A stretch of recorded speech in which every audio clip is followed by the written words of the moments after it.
నమస్తే, welcome to Sri paper news. ముందుగా headlines. రాష్ట్రంలో ఎల్పీజీ సిలిండర్ల సరఫరాపై సీఎం చంద్రబాబు నాయుడు సమీక్ష. గ్యాస్ సమస్య తలెత్తకుండా చూడాలని అధికారులకు ఆయన సూచన. రాష్ట్రంలో ఎల్పీజీ గ్యాస్ సరఫరా కొరతపై ప్రజలు భయాందోళన చెందవలసిన అవసరం లేదన్న మంత్రి నాదెండ్ల మనోహర్. జగన్ 5 ఏళ్ల కాలంలో హిందువుల మనోభావాల సాంప్రదాయాలను పూర్తిగా విస్మరించారన్న మంత్రి కొలుసు పార్థసారథి. ఎన్నికల వ్యక్తి పనులు జరుపుకోవడం విడ్డూరంగా ఉందని వ్యాఖ్య. రాష్ట్రంలో ఎల్పీజీ సిలిండర్ల సరఫరాకు అంతరాయం రానివద్దని సీఎం చంద్రబాబు నాయుడు స్పష్టం చేశారు.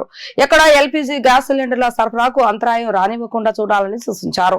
గ్రామీణ గిరిజన ప్రాంతాలు, విద్యా సంస్థలు, ఆలయాలు, అన్నా క్యాంటీన్లు, అంగన్వాడీలకు గ్యాస్ డెలివరీలో ప్రాధాన్యత ఇవ్వాలని అన్నారు. ఉండవల్లి సీఎం క్యాంపు కార్యాలయం నుంచి జిల్లా కలెక్టర్లు, ఉన్నతాధికారులతో సీఎం వీడియో కాన్ఫరెన్స్ నిర్వహించారు. ఎల్పీజీ సరఫరాపై సమీక్షించారు. ఇరాన్, ఇజ్రాయెల్, అమెరికా మధ్య మరికొన్నాళ్లు యుద్ధం కొనసాగితే ఎల్పీజీ గ్లోబల్ సప్లై చైన్ దెబ్బతినే అవకాశం ఉందని, ఈ సంక్షోభాన్ని ఎదుర్కొనేలాగా రాష్ట్రంలో సమర్థవంతమైన వ్యవస్థను ఏర్పాటు చేయాలని అధికారులకు చంద్రబాబు నాయుడు దిశానిర్దేశం చేశారు. ఇండక్షన్ స్టవ్లు, పిఎన్జీ వంటి ప్రత్యామ్నాయ మార్గాలపై దృష్టి పెట్టాలని సూచించారు. ఎరువులు, పెట్రోల్, డీజిల్ కు లోటు రానివ్వకుండా కేంద్రంతో సంప్రదింపులు జరపాలని అధికారులకు ఆయన స్పష్టం చేశారు.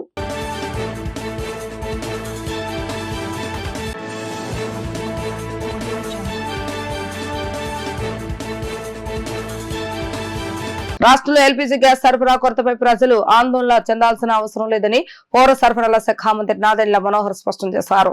ఈ విషయంలో సీఎం చంద్రబాబు నాయుడు నిరంతరం పరిస్థితిని పర్యవేక్షిస్తున్నారని, ప్రత్యామ్నాయ ఇంధన వనరులపై దృష్టి సారించాలని అధికారులను ఆదేశించారు. కేంద్ర ప్రభుత్వం ఎసెన్షియల్ కమోడిటీస్ యాక్ట్ కింద గ్యాస్ ను చేర్చిన తర్వాత బుకింగ్స్ ఒక్కసారిగా పెరిగాయని, ఈ నెల 14వ తేదీన రాష్ట్ర వ్యాప్తంగా 3.54 లక్షల బుకింగ్స్ నమోదు కాగా ప్రస్తుతం ఆ సంఖ్య 2.96 లక్షలకు తగ్గిందని, ప్రజల అవగాహన పెరుగుతుందని అన్నారు. కానూరులోని సివిల్ సప్లై కార్యాలయంలో ఏర్పాటు చేసిన విలేకరుల సమావేశంలో మంత్రి నాదెండ్ల మనోహర్ మాట్లాడుతూ ప్రస్తుతం బుక్ చేసుకున్న 2.96 లక్షల మందిలో ఇప్పటికే 2.72 లక్షల మందికి గ్యాస్ డెలివరీ పూర్తయిందని తెలిపారు. హార్ముజ్ జలసంధి వద్ద యుద్ధ ఉద్రిక్తత వల్ల విశాఖపట్నానికి ఈ నెల 21న రావాల్సిన గ్యాస్ నౌక 26వ తేదీన చేరుకోనుందని కేంద్రం సమాచారం ఇచ్చిందని అన్నారు.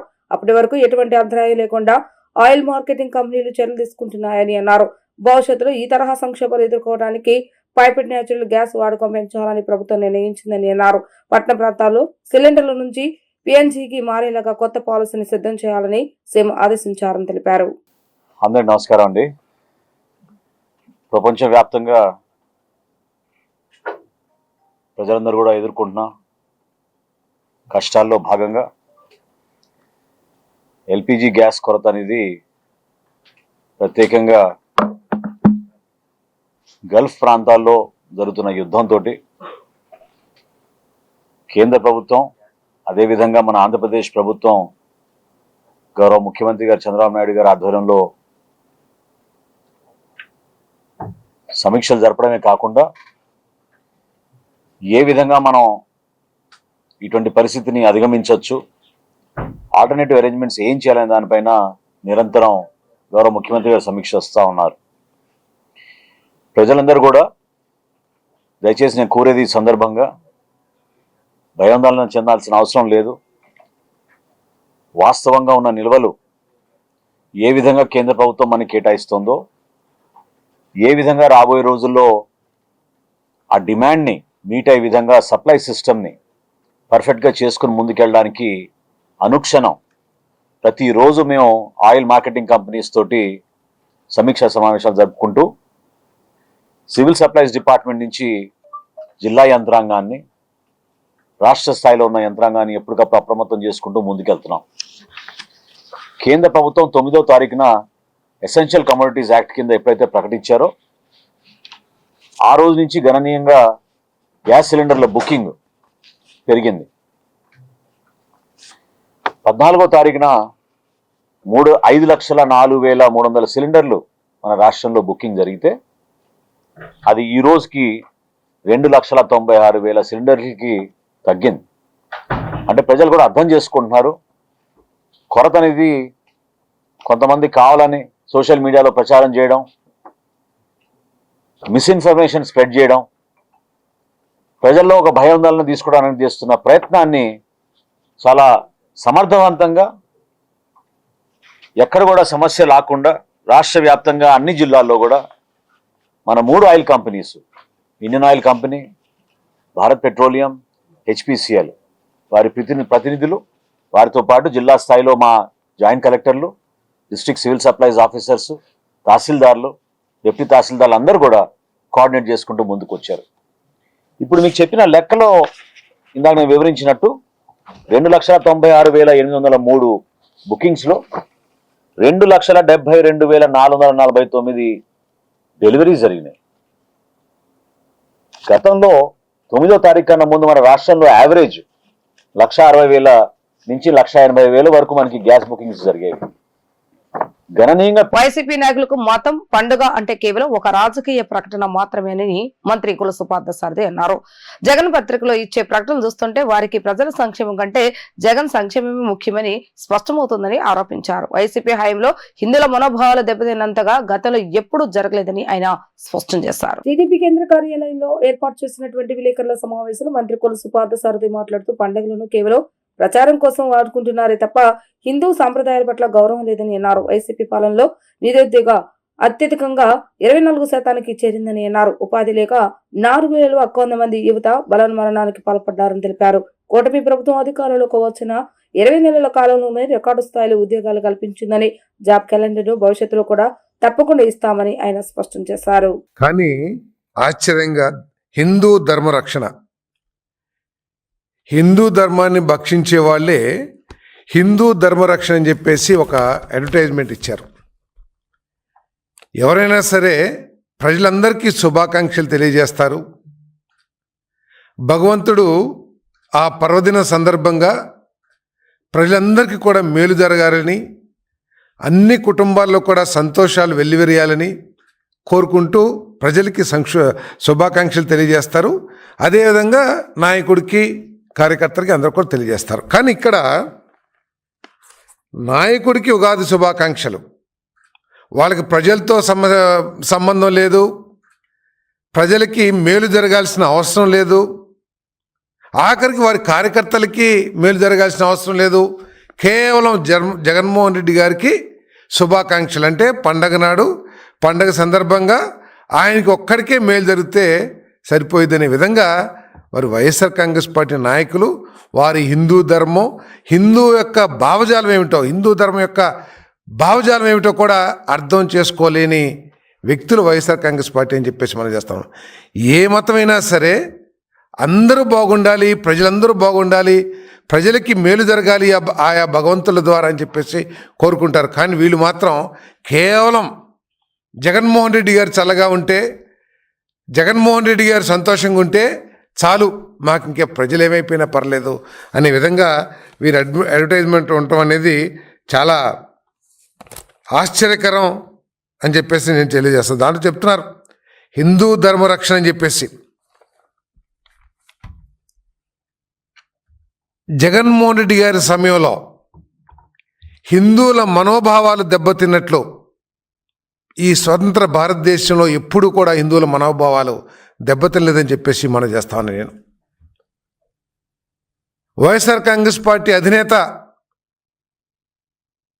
దేవాది దేవుడు ఏడుకొండల వాణి గుడిలోకి అంటే తిరుపతి తిరుమల దేవాలయంలోకి దాదాపు మెయిన్ ద్వారం వరకు కూడా చెప్పులతో ఎలతో మొదలుపెట్టి ఆఖరికి కల్తీ నెయ్యితో లడ్లు చేసే వరకు కూడా ఈ రాష్ట్రమే కాదు ప్రపంచంలోని హిందూ ధర్మాన్ని ఆచరించే ప్రతి ఒక్కడి మనోభావాల్ని దెబ్బతీసిన పార్టీ అని చెప్పేసి నేను మనం చేస్తాను.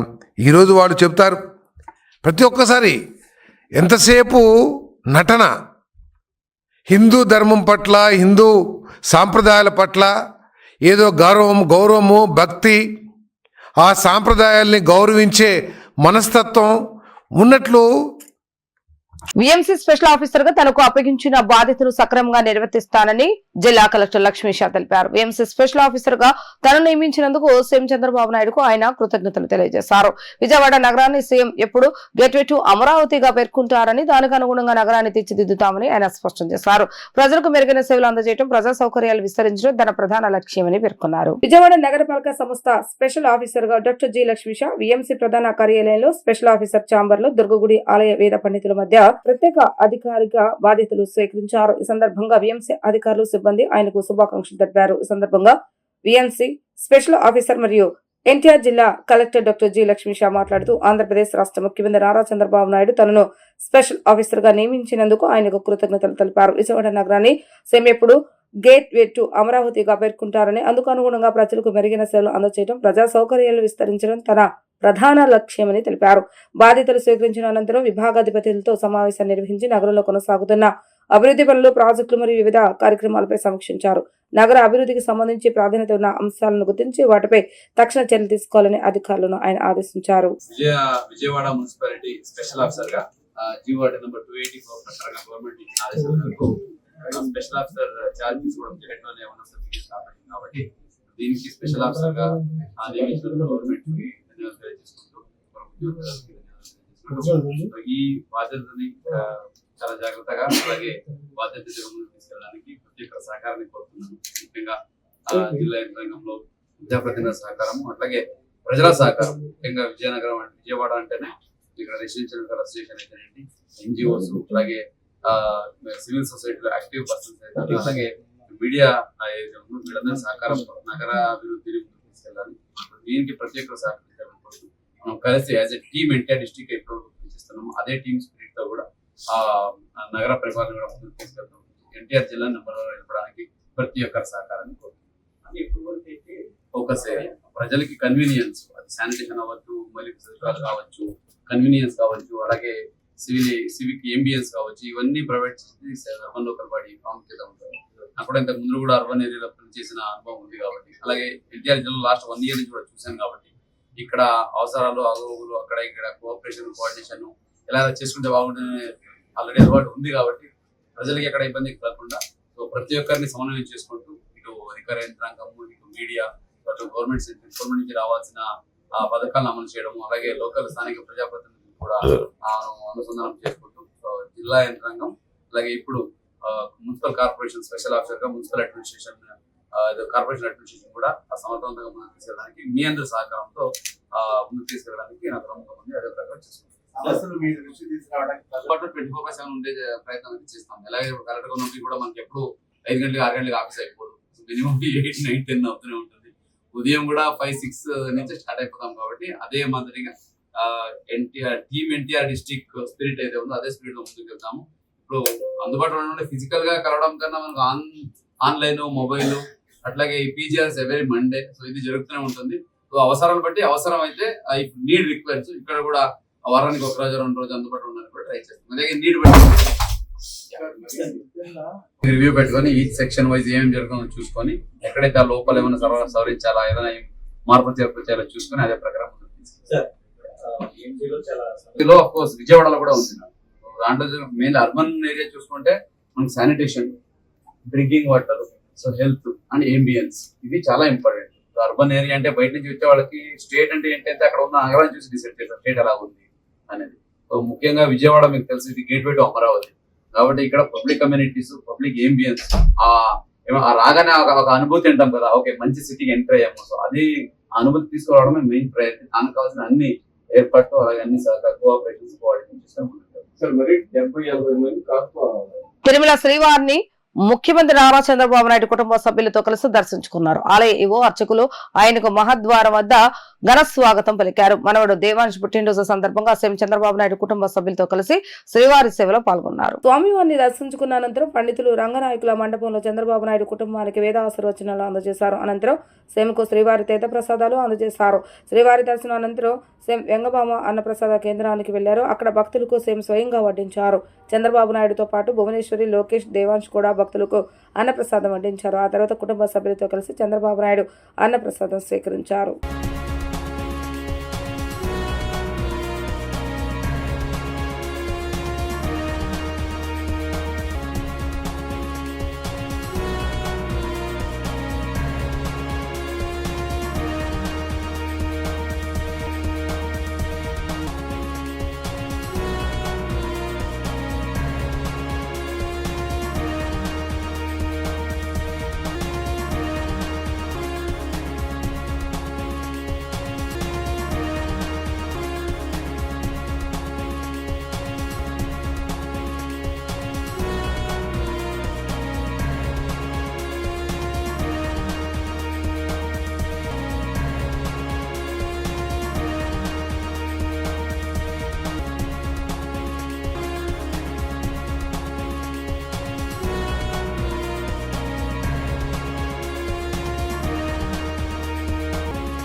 దోమల వల్ల కలిగే వ్యాధుల నుండి నివారణ కొరకు నగర ప్రజలందరూ ప్రతి ఫ్రైడేను డ్రైడేగా ప్రకటించాలని విజయవాడ నగరపాలక సంస్థ బయాలజిస్ట్ వి కామేశ్వర ప్రజలతో అన్నారు. ఉదయం భవానీపురం ప్రాంతాల్లో ఫ్రైడే డ్రైడేగా కార్యక్రమాన్ని నిర్వహించి ప్రజలు దోమల బారిన పడకుండా ఉండేందుకు విఎంసీ సిబ్బంది అవగాహన కల్పించారు. అందులో భాగంగా ఎక్కడ నివసిస్తున్నా అక్కడ ప్రజల వారి యొక్క ఇళ్లలో ఉన్న నీటి నిల్వలను శుభ్రం చేస్తూ ప్రతి ఫ్రైడే డ్రైడేగా నిర్వహించాలని వారికి అవగాహన కల్పిస్తూ దోమలు పెరగకుండా యాంటీ లార్వా ఆపరేషన్లు నిర్వహించారు.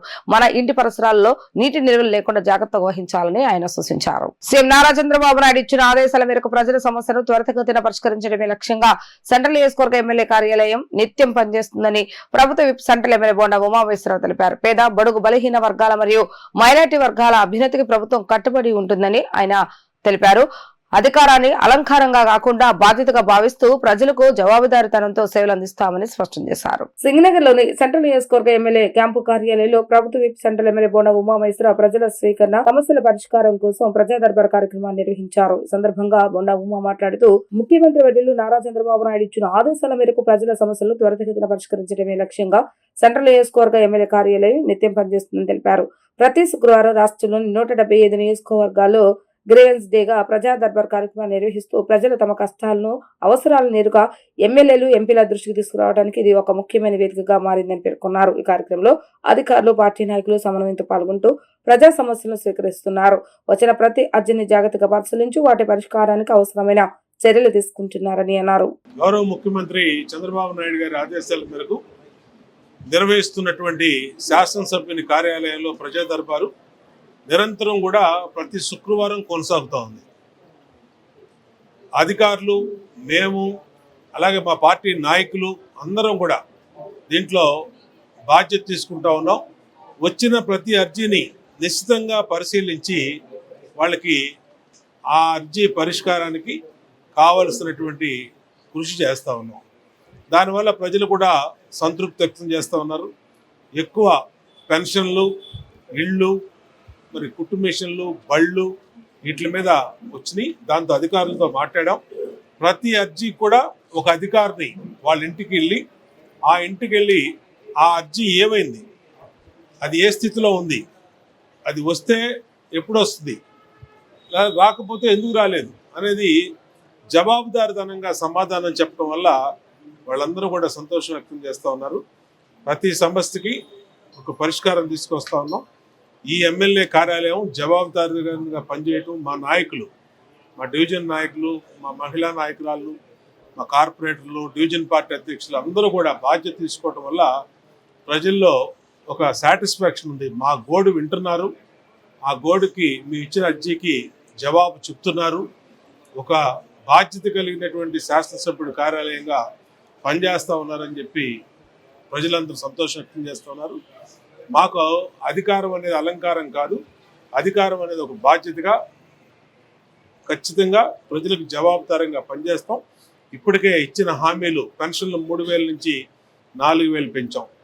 అలాగే ఎంతమంది పిల్లలు ఉంటే అంతమందికి తల్లికి వందనం ఇచ్చాం. అట్లాగే ప్రతి మహిళకి 3 గ్యాస్ బండ్లు ఇచ్చాం.